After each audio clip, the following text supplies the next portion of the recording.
Hello, ladies and gentlemen, for tuning in to today's episode of Take the Black Life, the show where we recap all things pop culture, dragons, space lasers, Game of Thrones, Star Wars, Marvel, because no one else is willing to do it. I am Dan Selke, the editor of winteriscoming.net, here with my co-host Mia Johnson, editor of dorksideoftheforce.com. Hello, Julie. Hello, Christian. Good to see you. And Mia, good to see you. And I'm just going to start right into it and say, I hear that you have some exclusive, exciting, juicy, fun information to share with us. What is it? I cannot hear you. Bearing in my brain. Let's see. Hello.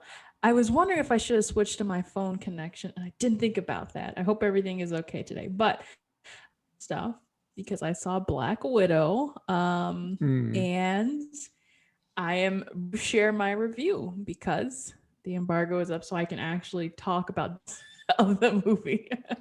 Black Widow, the first Marvel film to come out in well over a year, delayed forever, and you got to see it early, and I didn't, and I'm not jealous, but I would love to hear how what you thought of this. Yeah, so my honest review of Black Widow.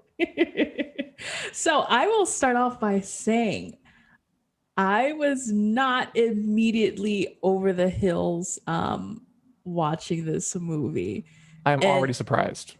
Yeah, it pains me to say it because I am such a huge Marvel fan. And you know what? I will admit, judging from the trailers, I was already a little bit iffy about it because it seemed like a very straightforward action movie, spy thriller movie. And in a way, that's exactly what you got. So Black Widow, Scarlett Johansson is in this time period between Captain America Civil War and Infinity War. So, she's not dead yet, but she's on the run because of the Sokovia Accords, and, she didn't want to sign them and all of that good stuff. So she's basically in hiding in this little pocket of time.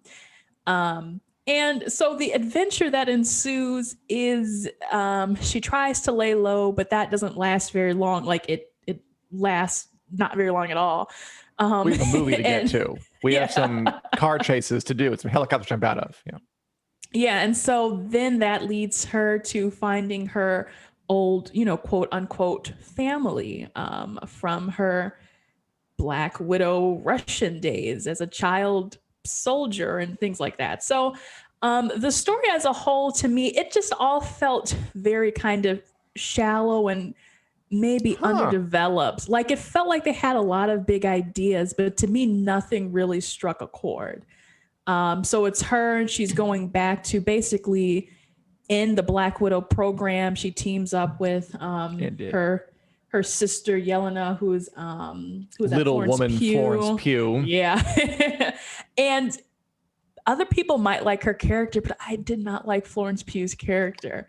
But she's so talented. She is so very talented, but I don't think they gave her, at least line-wise, they didn't really give her a lot to work with. She was just quip. Action-wise, she was really good, and I think she really worked with what she was given. So was Rachel Weisz, so was David Harbour. They worked with what they were giving, but just didn't do it for me. I wish there was so much more emotionally, much more kind of developed with the plot and with the villain. It just all seemed like they kind of went like, and then proceeded to go back down. So that is my honest kind of surface review of Black Widow. I know. Well, Mia, I'm heartbroken to hear this. I was expecting a rave, not because, I haven't seen it either. He's been pretty good, and you are a big Marvel fan. And isn't it kind of sad then that like we waited all this time and we got delayed by like over a year for it to come out and be like, it's fine. Yeah. And part of me wonders, like, did it get outshined by some of the Marvel TV shows that came before it? I definitely think the answer is yes. Could hold a candle to something like WandaVision and Loki. Comparably, it's kind of as standard as Falcon and the Winter Soldier. So that's where I can kind of place it. But I think even if I had seen it before those shows had come out, I think I would have been a little underwhelmed because we've had such like grand sweeping adventures and, you know, fun stuff with, you know, Endgame, and even something as creative as Thor Ragnarok and Black Panther, for a solo movie about Black Widow, which was like long overdue, and we wanted to see her have her own hero outing. It just kind of felt like it fizzled. I wasn't extremely wowed by the action or the humor or anything like that. As Christian says, so basically they should have released it on Disney Plus last summer. Should they have? I think so. I was saying, you know, and I think that there was a saga when they were like, let us know. I realize now I'm kind of hypocritical because I'm like, ooh, maybe I would just rather watch this at home and watch it at home. And I don't regret that decision. Maybe it might look a little more fantastic. Yeah, they did have a screen. Let's see if you can hear me because my internet. In and out. Okay. Okay. But yeah, I definitely would have. I think just seeing it plus is something that's fine by me, unless you just really want to go out on the big screen. There's lots of explosions. Michael Bay is probably going to be a little jealous. Eat your heart out. I mean, I was thinking this might be my return to the theater after a year away from it, but I'll be honest with you too. Like, I am feeling a little kind of not even burned out. Just there's just been so much Marvel. I do find myself less enthusiastic about what they're doing next. Eternals looks kind of cool, but yeah, I probably wasn't going to make a point of seeing Black Widow before you said that, and now that you've said that, I might skip it. But yeah, that's where I sort of am. You know, like perhaps there's only so long you can sustain a giant mega franchise and have enthusiasm be at an 11 all the time. Maybe it does have to dip eventually, and maybe we're going to see a dip. Wouldn't that be exciting? Oh my gosh. Yeah, it's interesting to imagine. I do remember there were several points in the MCU where I was like, this is it, you know, it's going down. Like, I think Iron Man 3 was one of them because it just didn't seem, you know, to reach that point. And then I thought there was another one too. I wasn't a huge fan of Guardians of the Galaxy, so I was really like, oh, I don't like where the MCU is going. And then they kind of revived it with Captain America. Let's see. Christian is asking about James Bond. Okay, see, the difference to me there is that James Bond was like one movie every like 3, 4, 5 years, not like 3 movies a year continually. Back. You get some time to miss James Bond when he's gone, you know? Yeah. Thanks to this, you know, COVID, we've been missing him even longer. So we'll be, you know, fun to kind of return to, what is this? It'll be Daniel Craig's last outing. So yeah, it's kind of different circumstances. So although before we move on from Marvel, I mean, again, we have to cover because there's so much. By the way, Julie says that color looks nice on you, and I agree. Yeah, thank you, Julie. It sets it off.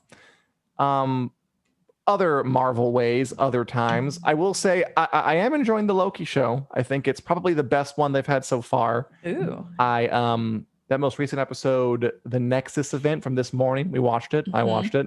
Got to see that at home. Not Black Widow, but this one was fine. And yeah, it's just good. It's just kind of meaty, juicy. Those conversations between Tom Hiddleston and Owen Wilson as Mobius and Loki are just really a good heart of that show. Just like back and forth, just dialogue, just talking, just sort of bonding, a little bit of hurt feelings, and some like good, meaty words they get to say and kind of dig into their characters. I really like those bits, but the whole thing was good. And man, like that first bit where Loki and Sylvie are sitting on the dying planet and like the moon's crashing at them, like very much movies in your TV, like movies at home, sort of a special effects quality. And it's moving along at a good clip. I like the weirdness of it. The very kind of Doctor Who-esque-ness of it, where they're confronting giant robot god creatures who aren't really what they seem.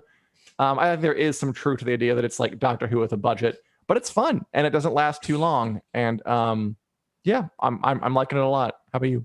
Oh yeah, definitely. I enjoyed this one. And they really just keep ramping up the emotional stakes in this. It's just like, just when you thought, you know, we had kind of reached the pinnacle of the depths that we're going to explore with Loki's emotions, it's like, no, but wait, there's more. And I especially like where they're going with the Sylvie character because you know, it's this whole thing about the TVA even, you know, stopping her before she even gets a chance to be, you know, the type of Loki they think she's going to be. She could have been the good Loki or something like that. And whatever that is, they stopped her from doing that because they got her as a child. And so now she really has no identity. She's just out there scrambling in the world alone. Were you going to say something? It's sad. No, I wasn't. Okay. But yeah, I was just going to add, the romance angle. I've seen a lot of people talking about it on Twitter. Like, I was like, is that incest? I wasn't quite sure. You would still technically have the same parents by or is DNA. that masturbation? I don't know. Hey, that's for Take the Black Club. But so it's a little weird to me, but I almost like it because some people are like, yeah, you know, that sounds like a Loki thing to do, fall in love with yourself. And, you know, again, it's a way to push the narrative into deeply exploring that character a little bit more. So I like it. It's an interesting way to go with it. You know, it's kind of like the Grinch, his heart grew 3 sizes that day. But yeah, I could like not sleep after watching the episode last night. And I think all that energy is coming back as I'm talking about it. I'm getting up early and watch it before I go to work. I prefer that. I just watch like a banana. I will say one thing I did know is that when like Loki got erased, or was got erased, like not for a second that I believe they were even a little bit gone. You know, this is Marvel. Oh, yeah. People don't really die in this. And also like I just had to mention the Mobius one, when they erased him, like they didn't even like push in or do anything dramatic. It was just like he was in a wide shot. He just kind of gets poked and goes away. And I'm like, I know you're bringing him back. You didn't do anything dramatic at all to mark his death. Give me a break. Like, there was no music cue. There was nothing, which was, I think, like a dead giveaway that, that he's fine somewhere. Yeah. So fool me once, Marvel. But yeah, the twists keep coming. The awesome end scene with the different Lokis and stuff like that. So I am. Oh, by the way, okay, excited. I missed that. I turned it off when the credits rolled because they haven't really had end scenes. So I was like, okay, get to work. And then I learned later, like, what do you mean it's a post-credit scene? So I gotta go and watch that later, I guess. Oh, you have to. Well, it's brief, but yeah, that was just kind of like the icing on the cake for the episode. So 2 more episodes to go, and I'm of course still excited. Emotional masturbation, Christian says. It's some kind of thing. Not the way they intended. So that's Marvel. How to talk about it, a lot going on. But there's also some other very cool things going on in the space of TV, movies, fantasy, sci-fi, and all that jazz. For example, Mia, today, like a couple hours ago, we got the first official. I mean, we got a couple things before. We got an official drop from a teaser for the Wheel of Time show on Amazon and a release window. So they are ramping things up. Why don't we watch it quickly? Because it's really fast. Why don't we watch it really fast now? The Wheel of Time on Prime Video. Oh, are we still talking? Can we? Okay, let's see. I forget. Spiral, the Wheel of Time. It's a W. There are some things going around where people had like James Bond in the center of that thing, pointing out like the golden gun of the thing. That's cute. And on 2021. So that's the Wheel of Time original series coming out this year, which we had heard, but it's good to have confirmation. And you know, they're putting their effects folk on it. They're giving us a logo. They're giving us a little teaser. They're giving us a little CGI graphic. It is happening. As Julie says, it looks so good. And I'm really looking forward to this one. I am too. I've always said, this is like the one thing that kind of has the big enough scope to really be the next Game of Thrones. However meaningless that phrase is. The Wheel of Time is this giant hulking mass of a novel series that is just, it's big enough. There's enough to it that it like could last 8 seasons. It could go on for a long time. It could make stars of these people. I mean, really, it would last more if they're got to cut some stuff down because it kind of goes on for a while. Yeah. But yeah, any that inspire anything in you, Mia? What'd you think of that little teaser? The teaser was a teaser. I don't think it's gonna reel anyone in who like me who doesn't know about it just because, you know, there's no like actual footage or anything like that. But I think once that footage does come along, you'll probably get some more of us who are, you know, outside of the fandom and looking like, oh, hey, this might be an interesting show to watch. And it does have me thinking like, gosh, we haven't really had a ground up fandom in a while, like, you know, where it's something could That's be true. 8 seasons. It's like, right, they're like really in the swing of things, or it is something new and Netflix cancels it after a season or so.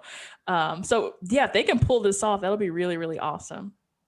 I mean, they've talked about, I saw an interview recently with some like producers and agents in Hollywood talking about the rush to kind of gain the rights to book series, because of Game of Thrones. It was so successful, and it was this giant novel series that was adapted and became a phenomenon.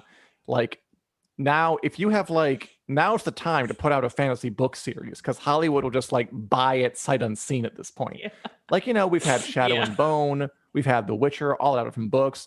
The Wheel of Time. The Wheel of Time book series started in 1990. It's been sitting there for 30 years. And it's being made now because Game of Thrones made adaptable fantasy books a hot thing, like a lot of these other things.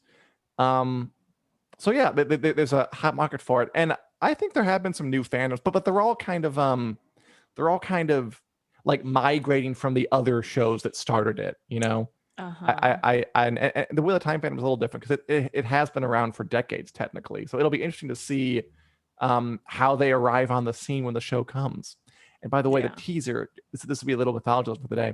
That is the great serpent coiling around. It symbolizes the cyclical nature of time. Because in the Wheel of Time series, it's a thing where like everything happens and then just repeats. So like the same people get born over and over again.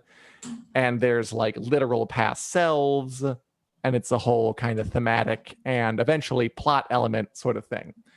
Fun series, interesting series. So I'm looking forward to it. I wanted to take a little minute and say that Oh, go ahead. I was just gonna make a joke. I was like, concluding. It's not that okay, I was like, it's not the snake that opens up the Chamber of Secrets in Harry Potter where they say the little thing and then the snake goes around and opens up the door. I think they're drawn from the same mythological source. You know, because it isn't like the nurses have like the snake eating itself symbol too. I'm not making it up, am I? Oh, and snakes. Yeah, I am not. Yeah, the nurse symbol of nurse, like two snakes can coiled like a two-headed snake coiled around each other, which is kind of sinister in a way. I think like nurses shouldn't be associated with snakes, but it has a kind of eternal meaning. I do not know what it means for the nurses, actually. I shouldn't speak about this. But for the Wheel of Time, it symbolizes cycles and rebirth and death and all that jazz. So, yeah. As Julie says, meaty. And we'll get into more of that later. What else happened in the news, Mia? And if any of you have any thoughts on this, please feel free to sound off. Well, this is something that is out of my area, but it was interesting to see. We've got some Sandman news. Actually, a kind of Neil Gaiman bundle, which is pretty cool. So there was a photo from the set of the Sandman, and it features our good actor Tom Sturridge. I believe you all said this is his character is Dream. Right? Yeah. AKA Morpheus, AKA the Sandman, AKA other things. He has many names. And yeah, he looks perfect. I mean, he is pale. He's in all black. He looks gloomy. I mean, he's an English 80s sad boy. Like that is what Dream is.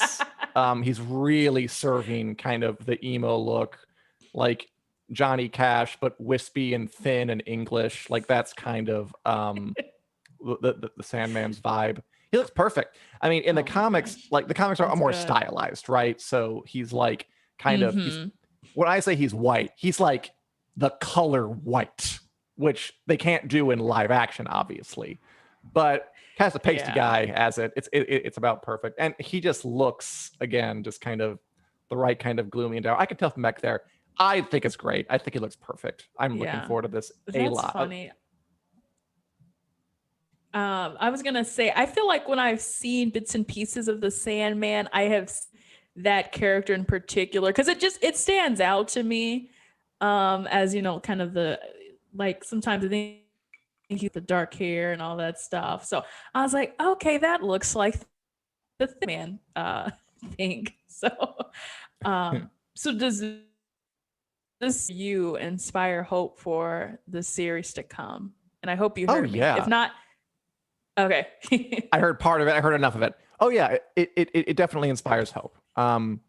Everything so far, you know, again, this is a post Game of Thrones thing where this is the Sandman is as complex as anything out there, as complex as the Wheel of Time, and more condensed and less indulgent. So, and you look at like the casting and the sets and the money, it all looks like these producers are reaching for that brass ring and actually trying to make these great works. And of course, it's financially, you know, incentivized that you can make these things now because something like Game of Thrones is such a huge return.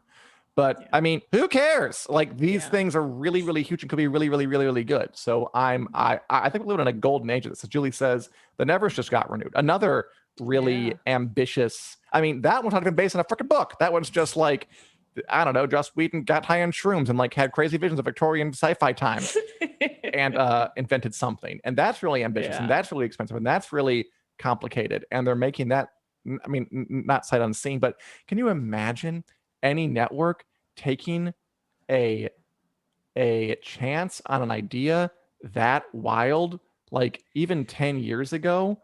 Just like, what if they're like a cast of dozens of people in Victorian London who are actually space people from another time period going back, and we're going to spend like blockbuster movie levels of money on it. You'd be laughed out of the office. But now it can happen because of Game of Thrones. Yeah. Something like that would only probably live on like, if not sci-fi, then definitely the CW. But again, with a lower budget, it would be pretty cheesy, you know, kind of like Supernatural. So it's awesome to see like people really shelling out money, I guess, for good, you know, sci-fi and fantasy stories on TV. So this is a great like era for this type of TV. Oh, it's such a good time. So I guess speaking of which, there was also the announcement that Good Omens is getting a second season, which that's pretty good. They released this little promo from this, so we got more Neil news because that's also from Neil Gaiman, and and I keep saying I need to see this because it's Michael Sheen and David Tennant, and they're it's Angel, what is it? Azrael and Crowley. Aziraphale, I think. Right, Aziraphale, thank you. And Crowley's the demon. So, we've got these two, the polar opposites kind of dynamic. And I love David Tennant. You all know that. Cop. From, I love him because of, Doctor Who and really anything that he's in. So, and Jessica Jones like was good in. Which one? Jessica Jones was pretty good in. Yeah. So, and it also feels like the perfect kind of Tumblr TV show, because that was kind of, that was my scene back in the day. So I'm like, if I ever want to, I'm like, if I ever want to relive those days, I can go back and watch Good Omens. But the Hollywood Reporter kind of gave us like a little synopsis about what we can expect.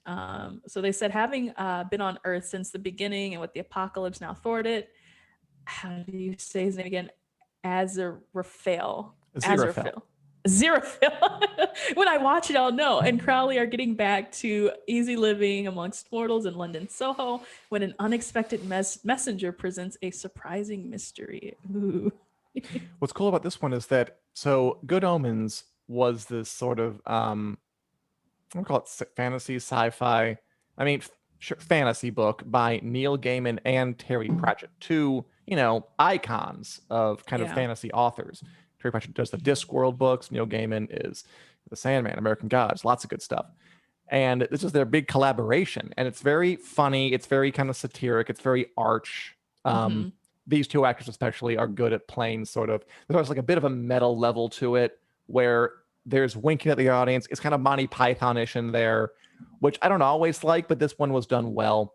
And Terry Pratchett died not that long ago, but apparently he and Gaiman had like conceived of a sequel to the book beforehand, and now they're not going to write the book, but Amazon's going to make the unwritten, unpublished second book into a season of television, which again is just kind of testament to the power that these kind of ideas have right now. And I liked the first season. I thought it was cute. I thought it was good. I thought it was charming. You know, it wasn't like world shaking, but it was definitely charming. Yeah, I thought that was an interesting fact, that it was like they had this idea for a second story, never got it published, and now it's like, yeah, the world is kind of their oyster thanks to Amazon Studios, where they can go ahead and say, Mr. Jeff Bezos, spending money on rocket ships, spending money on television shows.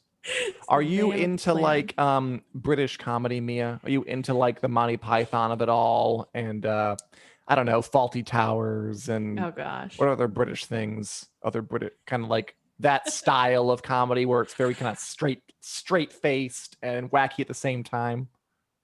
I can't say I'm a huge fan. When I see it, I kind of cringe, not gonna lie. But at the same time, depending on how it's done, I can tolerate it. So like I said, yeah, Doctor Who is a good example of that.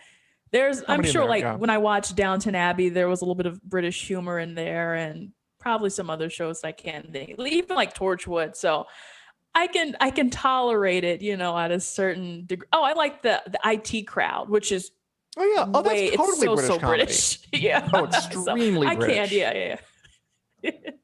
So if this is like that, then yeah, I think I would still like it regardless. There's that element in Good Omens. I mean, it's also, you know, an epic about angels and demons and the end of the world, so it's got that element to it too. That's a Monty Python. Julie's hubby loved Monty Python and Faulty Towers.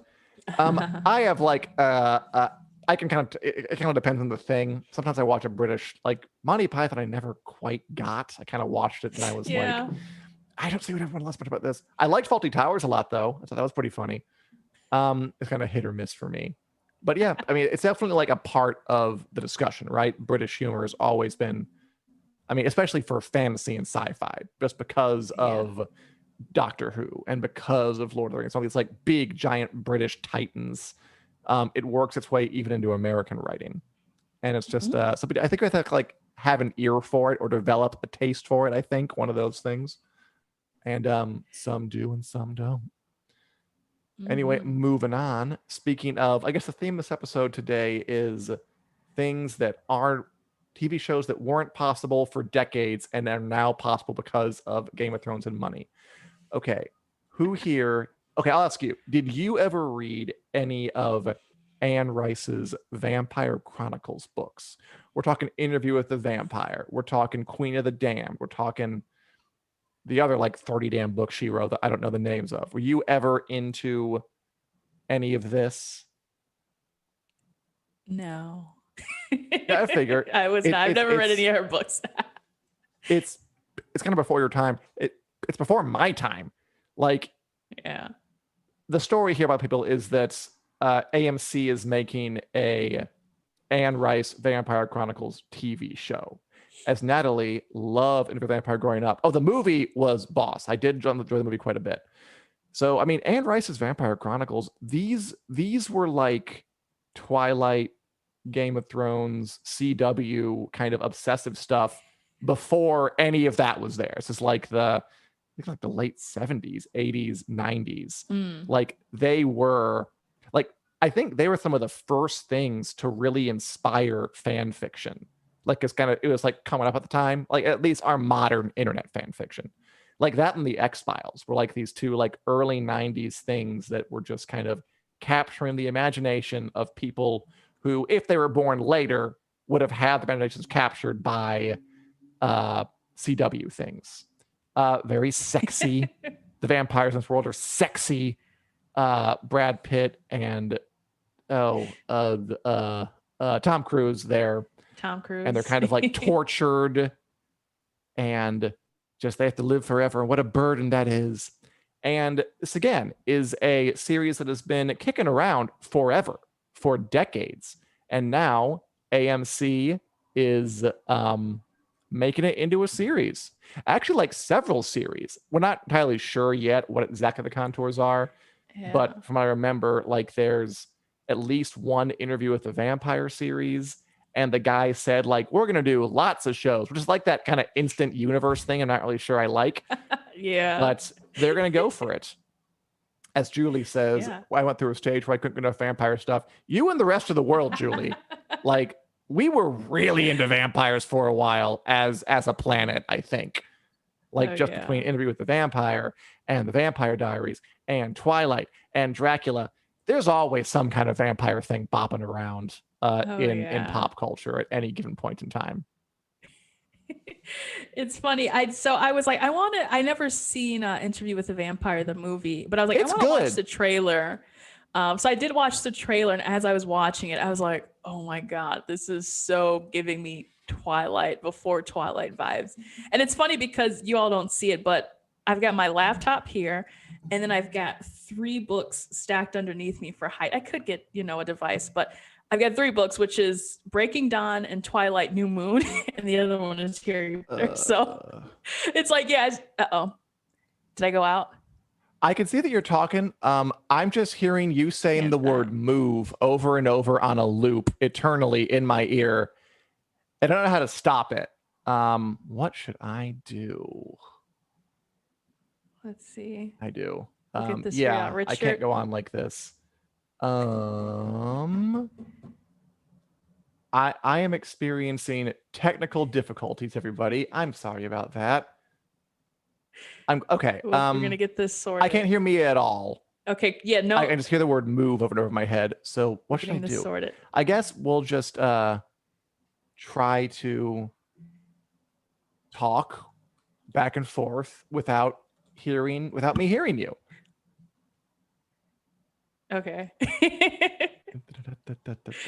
Going off the rails. Okay. We're getting this sorted because we may have to end this early. I can hear you, Richard. Mia, why don't you Yeah. So I can't hear anything you say. I'm gonna exit Dan the room. has lost the ability to hear on Slack, on Zoom. So we we apologize. I'm now taking up both screens. This is exactly what I've wanted forever. Just kidding. So this is fine.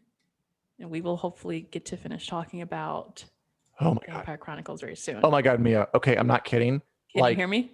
Yeah, I can. All I heard was move. Like you said the word move. It was very weird. I didn't like it.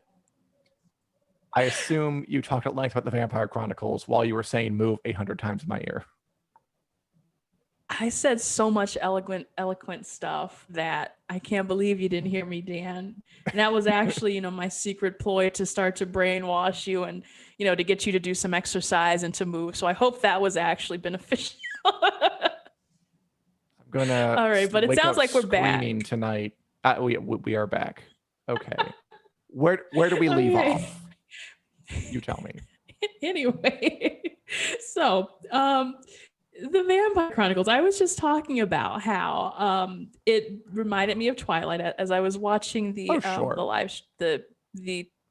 trailer, and that I have Twilight books stacked underneath my laptop. And so it's just also like, I'm also into the whole vampire things as well. I really like it. So I would be interested to see they go about Christian, as I was saying, I have 3 books holding up my laptop. You have to hear the spiel. It's Breaking Dawn, New Moon, and then Hogwarts Library stuff. So I'm sorry, I'm in a silly mood. That made me very kind of silly right now, but I don't blame you. It was a silly time.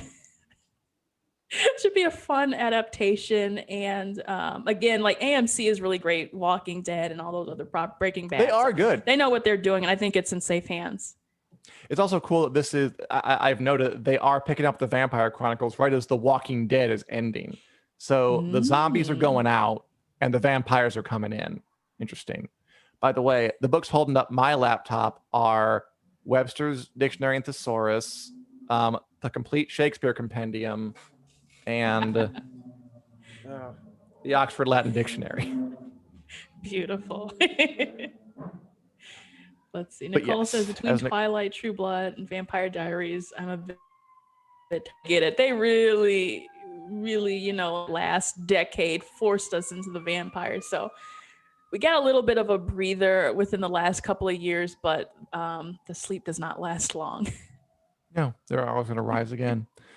All right. What a weird episode this has been. Before we sign off, Mia, should we do another WiC lightning news round? Let's do it. Didn't get to talk about, so we need to talk about it. All right. I can hear that. Yes. We can hear the buzzer. All right. Who's your first? So I will read the first for Dan. Apple TV reveals trailer and premiere date for Isaac Asimov's Foundation. Okay, Foundation, classic sci-fi series. Isaac Asimov, incredibly influential sci-fi writer. This is, yet another. And this is Apple TV Plus, never been adapted before, making something that we've never seen before. And it looks like they're spending a ton of money on it. About like the fall of a galactic empire. And a mathematician says we should do this, and some people assume, some people don't. Could be very, very exciting. I don't know a lot about it, but okay, then we're done. All right. It's the buzzer, for yay. you, in our lightning news round. Marvel released a new trailer for Shang-Chi and the Legend of the Ten Rings. Go. What do you think? All right. Yeah, this one looks exciting. My time is up. No.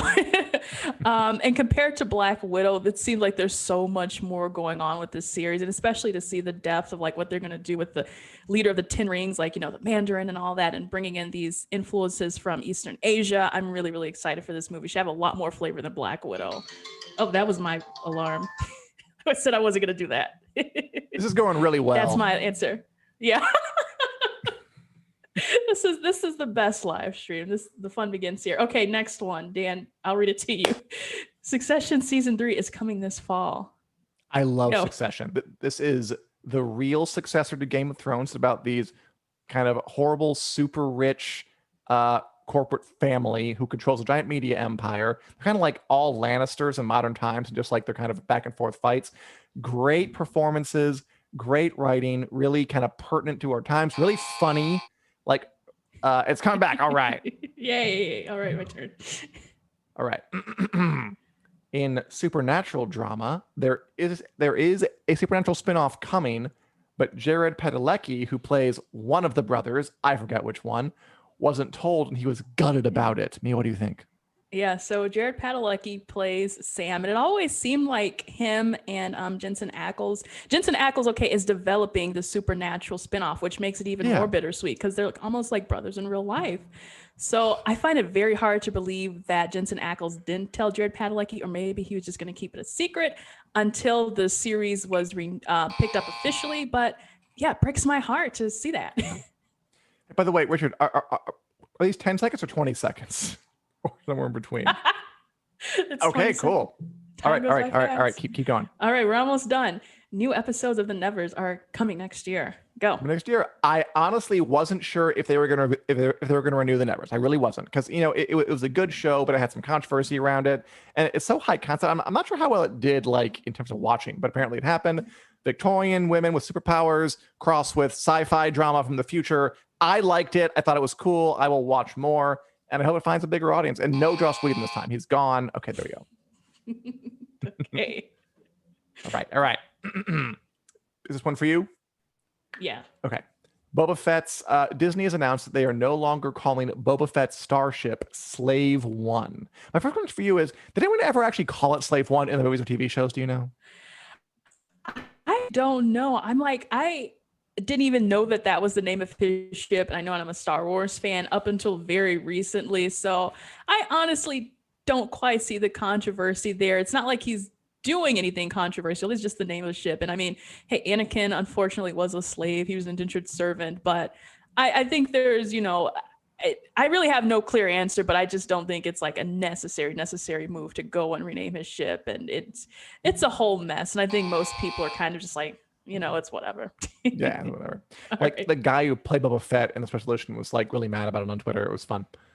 Okay, and finally, this last one. I think we're gonna split it. I don't know. Do we both want 20 seconds, or shall we split it? Okay. Well, all right. We'll do first. Okay. Elizabeth Olsen remembers her awful Game of Thrones edition. What happened? How do you feel? She tried to be Daenerys Targaryen. She failed. That's pretty cool.